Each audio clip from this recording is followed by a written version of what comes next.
Ka-Express, malinaw na nagkakaroon ng continuity ang Gilas Pilipinas simula nang si Coach Tim Cone ang humawak sa programa. Pare-pareho ang call, may cohesion at kitang-kita ang chemistry sa mga ensayo at tune-up games. At ang resulta, mas organisado ang laro, mas mabilis ang decision-making sa court, at mas malinaw ang mga roles ng bawat player mula sa backcourt creators hanggang sa interior anchors. At magandang balita rin, halos lahat ng best players ng bansa ay naglalaro at available ngayon. Ang mga pangalan na naging backbone ng nakaraang 2 taon, mga veterano at bagong core players na nanatiling pareho, kaya hindi na kailangang mag-reset ng system bawat window.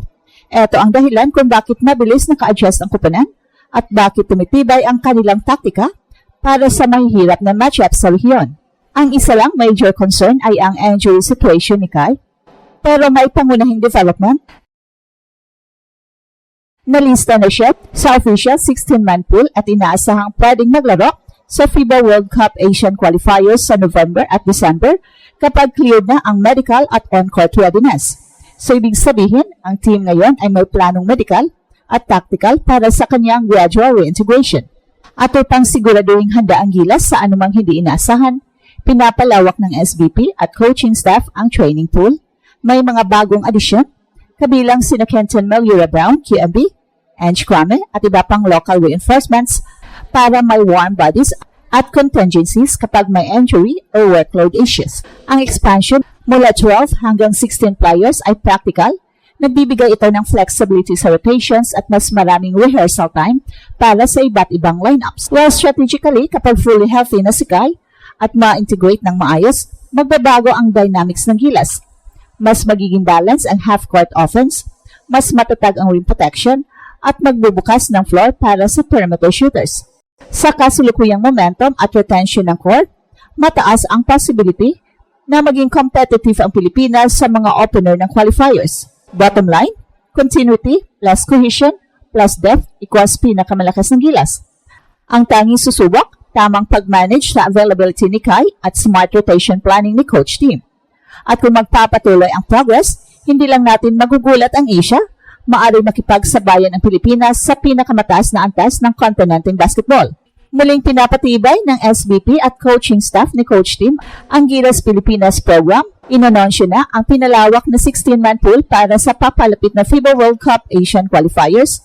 At kasama rito, si Kai na bumabalik mula sa kanyang ACL injury na kanyang nakuha nitong January sa kanyang paglaro sa Japan B-League. At ang move na ito ay malinaw na signal ng continuity. Pare-pareho ang core na nagtrabaho sa ilalim ni Coach Tim. Kaya mas mabilis ang chemistry at role clarity sa loob ng team.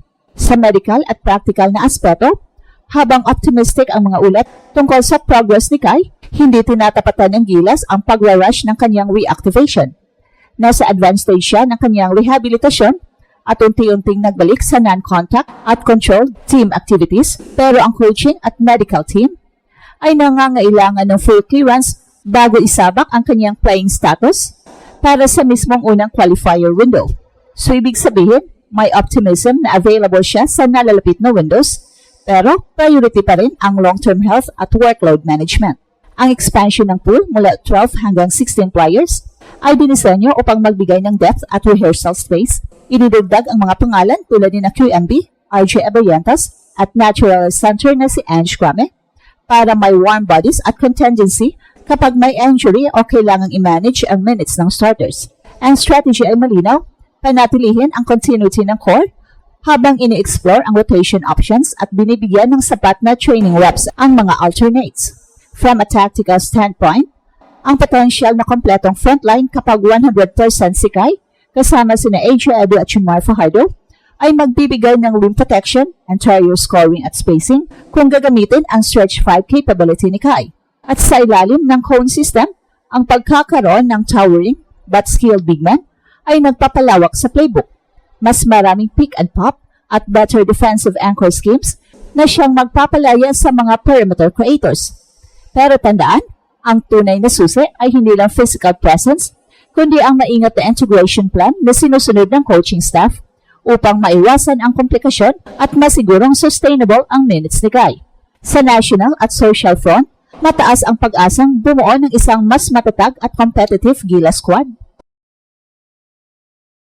At ang inclusion ni Kai sa pool ay nagbigay ng optimism sa mga fans at analysts sa kasalukuyang trajectory ng programa, continuity ng core, deepening rotation at focus ng medical prudence.